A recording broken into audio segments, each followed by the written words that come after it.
Assalamu alaikum, this is Shifa Salim with another video on diabetes mellitus series. Before starting my video, I would like to introduce Doctor's Place Academy. It is an online platform that provides comprehensive medical education to students, healthcare professionals, and anyone who is interested in the medical field. The platform is designed to be user friendly and easy to navigate with a wide range of courses and resources available. So, so in this video we are going to talk about how can we approach the patient if his or her diabetes mellitus has been established. So basically you are sitting in OPD and a DM patient comes to you. So what are the requirements that you have to do? First of all, you have to see the symptoms of patient and you have to assess the signs of the patient. Either they are chronic or acute. So acute hyperglycemia, it can develop at any stage. And the chronic hyperglycemia, it develops at the second decade of hyperglycemia. So first of all, you have to assess the symptoms of a patient. Okay. So next, you have to classify the type of the DM. So what specific classification of the DM this patient has. Okay. So let's begin to the next. That okay, सबसे पहले आपने ना patient की history लेनी होती है। और जब भी आपने कहीं पर हिस्ट्री लेनी है पेशेंट की, that is specific to any specialization. For example, this is the endocrinology related case, endocrinologist related case. तो उसमें भी मतलब चाहे जिस मर्ज़ी का केस है, सब आपकी जो मेडिकल हिस्ट्री होती है, इट शुड बी कंप्लीट। ठीक है, not related to only that part of the body. Okay, your medical history and your medical examination should be complete or should be of complete whole body. Okay, so first of all, in this diabetes mellitus patient, you have to check for the current weight of the patient. Then you have to ask for the recent changes in weight if there are. You have to plot the family history of DM and its complications if there are any. So you have to check for the risk factors of the CVDs, that whether the patient, the this diabetes mellitus patient that comes to me has specific types of risk factors that can lead to CVDs. Okay, so these are the things. And then you have to check for the exercise status of the patient, that how much time of his day is included in the exercise work. So next आपने smoking status देखना होता है patient का, कि उसने मतलब अगर smoking करता है तो उसकी सारी चीज़ें कितने सिगरेट्स पर डे, और इस तरीके से जितना भी उसकी फ्रीक्वेंसी है उसको आपने चेक करना होता है और उसको रिपोर्ट करना होता है।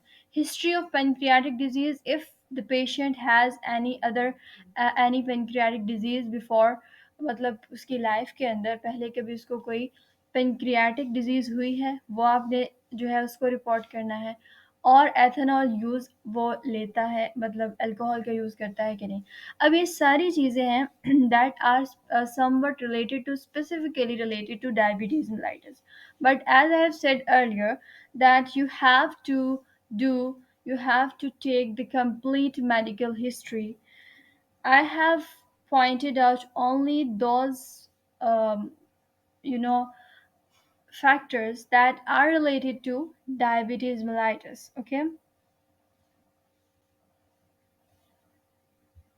so आपको पेशेंट की ये तो सारी आपने चीज़ें पूछ ली, लेकिन आपको कुछ चीज़ें मतलब वो बताएगा भी। हाइपरग्लाइसीमिया का जो पेशेंट है जब आपके पास आएगा तो उसने कुछ चीज़ें आपको बतानी होती हैं।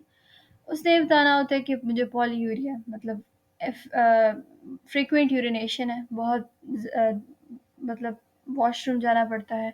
फिर इस तरीके से पॉलीडिप्सिया है, भूख बहुत लगती है। ठीक है, इस तरह से वेट लॉस है मेरा जो है वो 1 साल से या जितना भी मतलब इतना देर से वेट लॉस है, ये सारा फिर आपने पता कर लेना है कि कितने साल से है और कितना वेट लॉस है। तो वो आपको पता होना चाहिए कि कितना सिग्निफिकेंट वेट लॉस है, तो ये सब चीज़ें। उसके बाद आपने फटीग का देखना है, पेशेंट आपको आएगा तो वैसे भी थका-थका लगेगा और या खुद भी वो बता सकेगा कि मैं बहुत थका-थका रहता हूँ या रहती हूँ। ब्लडी विज़न उसको वो कहेगा कि मुझे जो है वो सही से दिखता नहीं है, ठीक है? और सुपरफिशियल इन्फेक्शंस जो हैं उसके वो फ्रीक्वेंट होंगे, ठीक है? वो मतलब उसको थोड़ी देर बाद कोई ना कोई इन्फेक्शन हुआ होगा बॉडी के किसी पार्ट के ऊपर। और अगर उसको स्किन की कोई भी लेन हो गई है, मेरा मतलब है कि कहीं पर भी उसका कोई भी इंजरी हो गई है, ट्रॉमा हुआ है या कहीं पर फॉर एग्ज़ाम्पल कोई कट लग गया है, तो उसकी हीलिंग जो है वो बहुत स्लो होगी। ये आपको सिम्पटम्स मिलेंगे हाइपरग्लाइसेमिक पेशेंट में। नाउ कमिंग टू अच्छा, अब आपने कुछ पॉइंट्स असेसमेंट पॉइंट्स हैं उनके ऊपर एम्फेसिस करना है। आपने टाइप्स ऑफ थेरेपीज़ को या आपने पहले ट्राई की हैं कि नहीं की, और उन थेरेपीज़ को अगर आपने यूज़ किया है ना, तो कोई आपको टॉलरेंस तो नहीं डेवलप हुई, ठीक है? ये सारी चीज़ें हम पूछ रहे हैं बिकॉज़ हमने आगे जो काम करना है ना, it is somewhat related to our diagnosis also. But जो थेरेपी हमने देनी है, ठीक है, उसकी सारी चीज़ें वो हम उनको इन अंडर कंसिडरेशन रखेंगे। प्रायर HbA1c लेवल्स जो है वो कितने थे, ठीक है, वो हमने पूछने हैं उसके पेशेंट के। उसने जो सेल्फ मॉनिटरिंग की है ब्लड ग्लूकोज लेवल्स की, वो पेशेंट घर में करता होता था, ब्लड ग्लूकोज लेवल को चेक करता था। हमने उसके रिजल्ट्स नोट डाउन कर लेने हैं। हमने हाइपोग्लाइसीमिया, अगर उसको हाइपोग्लाइसीमिया होता है कभी, तो उसकी फ्रीक्वेंसी चेक करनी है, ठीक है? और हाइपोग्लाइसीमिया का आपको पता होना चाहिए कि 3.0 मिलीमोल्स पर लीटर से या 54 मिलीग्राम्स पर डेसीलीटर से अगर कम हो glucose level, plasma glucose level, तो उस वक़्त हम उसको टैग करते हैं कि दिस इज़ हाइपोग्लाइसीमिया। तो उससे आपने उसको मतलब पूछ लेना है। पूछ तो या ज़ाहिर-सी बात है कि माइट भी वो आपको ना बता पाए कि अच्छा मुझे हाइपोग्लाइसीमिया हुआ था, लेकिन आपने खुद असेस करना है, ठीक है? उसके जो self monitoring blood glucose results हैं, उनसे आपने असेस करना है, उनसे आपने फिगर आउट करना है कि हाँ, इस पेशेंट को इतनी दफ़ा हाइपोग्लाइसीमिया हुआ है, ठीक है? उसके बाद आपने डायबिटीज़ मेलाइटिस की जो स्पेसिफिक कॉम्प्लिकेशंस होती हैं वो आपने ढूँढनी है कि उस पेशेंट के अंदर कोई उस तरह की कॉम्प्लिकेशंस तो नहीं है, रेटिनोपैथी तो नहीं है, और इसी तरीके से डायबिटिक कीटोएसिडोसिस वगैरह इस साइड पर जाना है आपने। फिर उसके बाद आपने ये देखना है कि क्या पेशेंट को अपना मतलब अपनी डायबिटीज़ के बारे में पता है, उसको पता है कि मैंने एक्सरसाइज़ जो है वो करनी है, किस तरह से करनी है। वो आगे इंशाल्लाह हम मैनेजमेंट के अंदर पढ़ेंगे कि सारी चीज़ें हम पेशेंट को बताते हैं कि भई आपने जो है ना इस तरह से ख़्याल रखना है अपना, और उसको न्यूट्रिशन का भी अपना पता होता है, और ये सब चीज़ें उसको उसकी पेशेंट की एजुकेशन भी आपने करनी होती है। और जब आप हिस्ट्री पेशेंट की ले रहे होते हैं और आप असेसमेंट पॉइंट्स निकाल रहे होते हैं, तो उसमें आपने ये चीज़ भी अंडर कंसिडरेशन रखनी होती है कि पेशेंट को अपनी डिज़ीज़ के बारे में कितना पता है, ठीक है? और उसको अपनी मैनेजमेंट के बारे में कितना पता है। Now coming towards the diabetes related comorbidities, वो भी आपने चेक करनी है, मतलब उनके ऊपर भी आपने नज़र रखनी होती है कि आपके अंदर माइंड में होना चाहिए कि डायबिटीज़ से आपको कुछ कोमॉर्बिडिटीज़ भी हो सकती हैं, ठीक है? उसमें आपके पास कार्डियोवास्कुलर डिज़ीज़ आ सकती है, हाइपरटेंशन होती है और dyslipidemia, these are the comorbidities of diabetes. Next आता है कि ये बहुत इम्पोर्टेंट पॉइंट है जो कि आपने, ज़ाहिर-सी बात है जब आप हिस्ट्री ले रहे होते हैं तो उसका आपको पता चल जाता है कि ये जो पेशेंट है उसकी एज क्या है, उसका मैरिटल स्टेटस क्या है। तो इफ़ शी इज़ प्रेग्नेंट या इफ़ शी इज़ मैरिड, तो उसको आपने काउंसलिंग करनी होती है, ठीक है? कि अ, एडीए जो है वो अमेरिकन डायबिटीज़ एसोसिएशन वो रिकमेंड करता है कि जितनी भी चाइल्ड बेयरिंग एज वाली वुमेन होती हैं, they should have to have tight glycemic control prior to conception, ठीक है? और टाइट glycemic controls का मतलब ये है कि 6.5 मिलीमोल्स पर 6.5% जो है वो HbA1c आपका होना चाहिए, उससे कम होना चाहिए, ठीक है?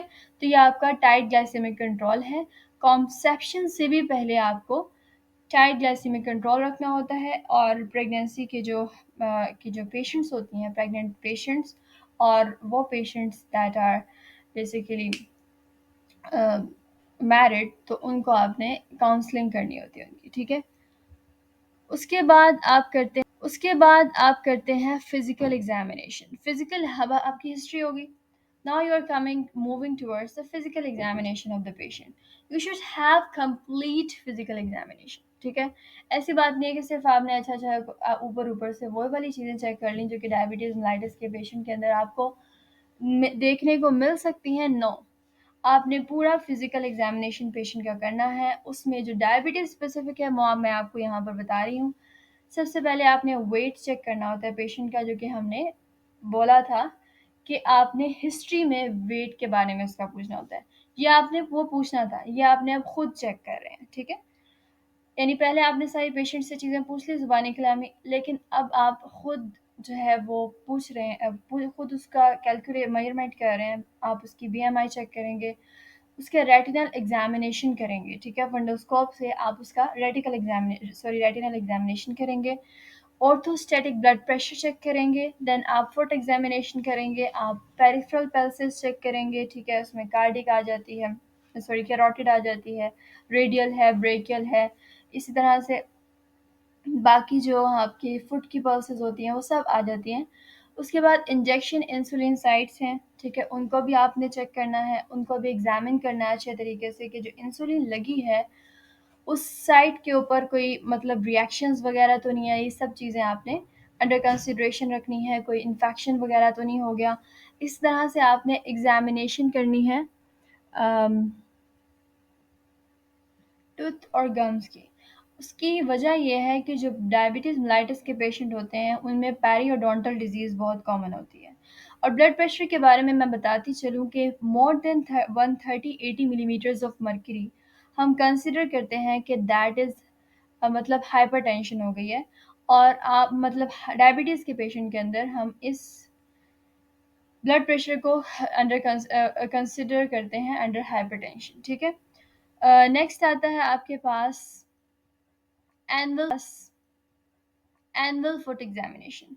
हर साल, ठीक है, आपने फुट एग्जामिनेशन पेशेंट का कंप्लीट करना होता है। इससे आपको पता चलता है कि लॉस ऑफ प्रोटेक्टिव सेंसेशन, एलओपीएस का पता चलता है कि क्या मतलब ये ख़त्म तो नहीं हो गई, ठीक है। सबसे पहले उसके लिए आपने ब्लड फ्लो को असेस करना होता है, ठीक है। ब्लड फ्लो असेस करने के लिए आप पीडियल पल्सेस चेक करते हो। उसके बाद आपने सेंसेशंस चेक करनी होती है, वाइब्रेटिंग ट्यूनिंग फॉर्क से करते हो। फिर आप मोनोफिलामेंट से के साथ टच करके, यानी आपने एबिलिटी टू सेंस टच वो आपने देखनी होती है मोनोफिलामेंट से। फिर उसके बाद आपने पिन प्रिक सेंसेशंस जो हैं वो देखनी होती हैं, ठीक है, पिन प्रिक करके। फिर एंकल रिफ्लेक्सेस जो हैं वो चेक करने होते हैं। फिर आपने नेल केयर चेक करनी होती है। जो पेशेंट है उसका जो नेल्स हैं उनकी क्या मतलब हाइजीन है और मतलब उनका हेल्थ स्टेटस क्या है। उसके बाद आपने फुट डिफॉर्मिटीज़ चेक करनी होती है, if there are any. Look for the presence of foot deformities, जैसे कि आपके पास हैमर या क्लॉटॉज होते हैं एंड चारकोट फुट होता है। अब उसके बाद आपने क्या करना होता है, आपने पोटेंशियल अल्सरेशन के साइट्स, आपने वो साइट्स चेक करनी होती है कि हाँ इन साइट्स, फॉर एग्जांपल माउथ के अंदर अल्सरेशन के चांसेस होते हैं कि अल्सरेशन हो जाए। तो ऐसे बॉडी के पार्ट्स जहाँ पे अल्सरेशन होने के चांसेस होते हैं, आपने उन साइट्स को एग्जामिन करना होता है। सॉरी, यहाँ पर specifically related to foot examination, तो आपने फुट के ऊपर देखना होता है कि कोई अल्सरेशन तो नहीं हो गई, ठीक है। उसके कुछ एरियाज के ऊपर जो कि प्रेशर के अंदर आता है, प्रेशर अंडर प्रेशर आता है, उसमें आपने चेक करना है कि अल्सरेशन तो नहीं हुई, ठीक है। पोटेंशियल अल्सरेशन साइट्स वही होंगी ना जो कि अंडर प्रेशर आती हैं, और डायबिटीज़ के पेशेंट के अंदर जो है वो अगर अल्सरेशन में कन्वर्ट हो सकती हैं। उसके बाद आ जाता है एडीए रिकमेंड करता है annual screening for distal symmetric polyneuropathy, ठीक है। आपने क्या करना है, डिस्टल सिमेट्रिक पॉलीन्यूरोपैथी। आपको पता इस चीज़ सब चीज़ों से आपको पता चल सकता है कि हाँ पेशेंट हैज़ डेवलप्ड पॉलीन्यूरोपैथी, ठीक है, और पेरिफेरल न्यूरोपैथी जो है उसने डेवलप कर ली है। सबसे पहले आपने डायबिटीज़ का डायग्नोसिस बना दिया ना, फिर उसके बाद आपने एनुअल स्क्रीनिंग करनी होती है। हर साल पेशेंट आपके पास आता है, आपने उसकी ये सब चीज़ें चेक करनी होती हैं। ऑटोनॉमिक न्यूरोपैथी तो नहीं है उसको, मतलब उसका ब्लैडर कंट्रोल, बाउल कंट्रोल कैसा है। यानी एक तो पहली बात ये है कि आपने symmetric, distal symmetric pure neuropathy और ऑटोनॉमिक न्यूरोपैथी भी चेक करनी होती है। डायग्नोसिस ऑफ टाइप 1 डीएम के 5 साल बाद, ये बात आपने याद रखनी है। डायग्नोसिस ऑफ टाइप 1 डीएम जब आपने डायग्नोज कर लिया है, तो उसके 5 साल बाद वो इंशाल्लाह मैं आके आगे आपको बताती हूँ कि आप स्पेसिफिकली अलग-अलग कैसे बता सकते हो कि अच्छा ये दिस इज़ टाइप 1, बिकॉज़ आपका जो सेकंड पार्ट है जो कि हमने देखना था पेशेंट के अंदर, that is classify the type of the DM. तो वो हम इंशाल्लाह करते हैं अगले अगले साइट्स के अंदर। बट यहाँ पर हम देखते हैं कि जो टाइप 1 डीएम है उसके 5 साल बाद जो है वो स्क्रीनिंग करनी स्टार्ट करते हैं, और टाइप 2 डीएम की डायग्नोसिस पर ही आप स्टार्ट कर देते हैं उसकी स्क्रीनिंग, ठीक है। Now coming towards the classification of DM in individual. Type 1 DM का जो पेशेंट होगा ना, उसका ऑनसेट मतलब आप ये जब चीज़ें देखोगे, ये वाली कैरेक्टरिस्टिक्स आप पेशेंट में करोगे, तो आप यू कैन से कि ही और she has type 1 DM. First of all कि उसका जो ऑनसेट है वो 30 ईयर्स से पहले होगा, ठीक है। लीन पतला सा होगा पेशेंट, और उसकी जो फर्स्ट जो उसको थेरेपी दी गई होगी वो इनिशियल थेरेपी दी होगी, दैट वाज इंसुलिन थेरेपी, ठीक है। उसके बाद आ जाता है कि आप मतलब उसको डायबिटिक कीटोएसिडोसिस डेवलप होने के उसके अंदर चांसेस होंगे, ठीक है। उसके बाद ये कि बाकी जितनी भी ऑटोइम्यून डिसऑर्डर्स हैं, उसका रिस्क उसके उसके अंदर इंक्रीज़ होगा। नेक्स्ट आता है कि टाइप अगर ये वाले कैरेक्टरिस्टिक अगर आप देखें तो you can label it as type 2 DM. 30 years के बाद का अगर पेशेंट है, ठीक है, ओबीज है, और ज़्यादातर पेशेंट्स जो है ना वो टाइप 2 डीएम के ओबीज ही होते हैं, लेकिन अगर एल्डरली इंडिविजुअल है तो इट कैन बी लीन, ठीक है, ही और she can be lean. May not require insulin as an initial therapy, ठीक है। उसको अब आप पूछ सकते हैं तो उसको कहेगा भी मैंने इंसुलिन नहीं ली थी। एसोसिएटेड कंडीशंस उसको आप देख सकते हैं। उस एसोसिएटेड कंडीशंस में आप इंसुलिन रेजिस्टेंस चेक कर सकते हैं उसकी, आप उसकी हाइपरटेंशन को चेक करते हैं। कार्डियोवास्कुलर डिजीज़ तो कोई नहीं है। आप देखते हैं डिसलिपिडीमिया, इसकी लिपिड प्रोफाइल कैसी है। आप देखते हैं उसकी हिस्ट्री से आप अंदाज़ा लगा सकते हैं कि पॉलीसिस्टिक ओवेरियन सिंड्रोम तो नहीं हुआ था इसको। और टाइप 2 डीएम में insulin resistance is often associated with abdominal obesity, ठीक है। आप अब जब ओबेसिटी चेक कर रहे हो तो आपने ये भी देखना है कि उसको ओबेसिटी किस टाइप की है। अगर एब्डोमिनल ओबेसिटी है तो इट इज़ मोर स्पेसिफिक कि भई आपको टाइप 2 डीएम हो सकता है, ठीक है। मतलब एब्डोमिनल ओबेसिटी क्या होती है? यानी एब्डोमेन वाली साइड के ऊपर ज़्यादा बंदा ओबीज होता है एज़ कम्पेयर टू हिप, ठीक है, एंड थाई ओबेसिटी। सो और हाइपोट्राइग्लिसरीडीमिया भी आपके पास टाइप 2 डीएम के पेशेंट के अंदर आपको मिलेगा। अब यहाँ पर मैंने एक बात कही थी कि भई जो टाइप 2 डीएम के पेशेंट है उसका जो 30 इयर्स से के बाद उसकी एज होती है, but that's not hard and fast rule. Because अब अगर हम देखें तो अब हमारे पास जो स्टडी आती है, रिसेंट आपके पास डाटा आता है, उसमें आपको आप लगा सकते हैं कि now the age for developing diabetes type mellitus type 2 is increasing day by day, sorry is decreasing day by day. मतलब अब जो चिल्ड्रन हैं उनके अंदर भी टाइप 2 डीएम डेवलप हो रही है, ठीक है। और और एडोलेसेंट्स के अंदर भी, और ख़ास तौर पर आप ऑब्जर्व कर सकते हैं कि उन पेशेंट्स के अंदर दैट हु हैव ओबेसिटी, ठीक है, ओबीज, क्योंकि अब हमारे पास ओबेसिटी जो है बेसिकली वो बढ़ रही है, जिसकी वजह से सारी चीज़ें आपको देखने को मिल रही हैं कि आपको टाइप 2 डीएम चिल्ड्रन में ही आपको मिल जाता है, और चूँकि चिल्ड्रन में ओबेसिटी बढ़ रही है तो इस वजह से ये सारी चीज़ें। तो अम, कीटोसिस, अब क्लासिफिकेशन ऑफ डायबिटीज़ एक तो टाइप 2 थी और टाइप 1 थी। अब ketosis prone diabetes mellitus type 2, इसकी थोड़ा सा डिफरेंट फीचर्स होते हैं। उसमें आपको यह है कि फिनोटिपिकली तो टाइप 2 डीएम लगेगी आपको, लेकिन और डायबिटिक कीटोसिडोसिस भी होगा, लेकिन उसको ऑटोइम्यून मार्कर्स उसके अंदर नहीं होंगे, लैक ऑफ ऑटोइम्यून मार्कर्स है, and patient is treated with glucose lowering agents not insulin. उसके बाद एक होती है latent autoimmune diabetes of the adult. उसमें भी फिनोटिपिक अपीयरेंस जो है that is of type 2 DM, but insulin deficiency patient को एब्सोल्यूट इंसुलिन डेफिशिएंसी नहीं होती। Presence of autoimmune markers as of type 1 diabetes mellitus में जैसे auto immune markers होते हैं, उसको उस तरह के ऑटो इम्यून मार्कर्स उसकी बॉडी से आपको मिल सकते हैं प्लाज्मा से। और less than 50 years of age होती है, थिनर है, family history of other autoimmune disease, और मतलब बाकी जितने भी ऑटोइम्यून डिजीज़ हैं उसकी फैमिली हिस्ट्री हो सकती है, लेकिन डायबिटीज़ मेलाइटस टाइप 2 की फैमिली हिस्ट्री नहीं है। तो मतलब पेशेंट, अगर हम उसकी मार्कर्स की बात करें तो टाइप 1 वाले हैं, लेकिन पेशेंट को अगर हम फिनोटिपिकली देखें तो टाइप 2 डीएम, तो उसको हम कहते हैं latent autoimmune diabetes of the adult. ठीक है, तो इसमें इंसुलिन रिक्वायरमेंट होती है, की ज़रूरत होती है विद इन 5 ईयर्स। ठीक है, विद इन 5 ईयर्स आपको इंसुलिन रिक्वायरमेंट की ज़रूरत होती है, नेक्स्ट आता है आपके पास मोनोजेनिक फॉर्म्स है डायबिटीज़ की। डायबिटीज़ ऑनसेट अगर चाइल्डहुड के अंदर हो या अर्ली एडल्टहुड के अंदर, हम उसको लेवल कहते हैं मोनोजेनिक फॉर्म। अब उसके लिए आपको जेनेटिक टेस्टिंग की ज़रूरत होती है ताकि जेनेटिक थेरेपी के अंदर आपकी सिलेक्शन में मदद हो सके। तो अ, वो कहते हैं कि अब देखिए ना, मैंने सारा पीछे डायबिटीज़ मेलाइटिस टाइप 1 बताया कि टाइप 2 बताया कि अच्छा ये कैरेक्टरिस्टिक्स होंगे, तो आपको आप यू कैन लेबल कि this is type 1 diabetes and this is type 2 diabetes, this is ketosis from diabetes mellitus and this is latent autoimmune disease of diabetes of adult and these are the monogenic forms. But despite recent advances in the understanding of the pathogenesis of diabetes mellitus, diabetes की pathogenesis के बारे में बहुत ज़्यादा हमें मतलब काफ़ी हद तक तो यू कैन नॉट से कि आपको मतलब काफ़ी पता चल चुका है। And we don't know what is coming ahead, but you can say कि it often remains difficult to categorize, कि आपको pathogenesis का इतना ज़्यादा पता होने के बावजूद भी आप unequivocally you cannot categorize some patients, for example, that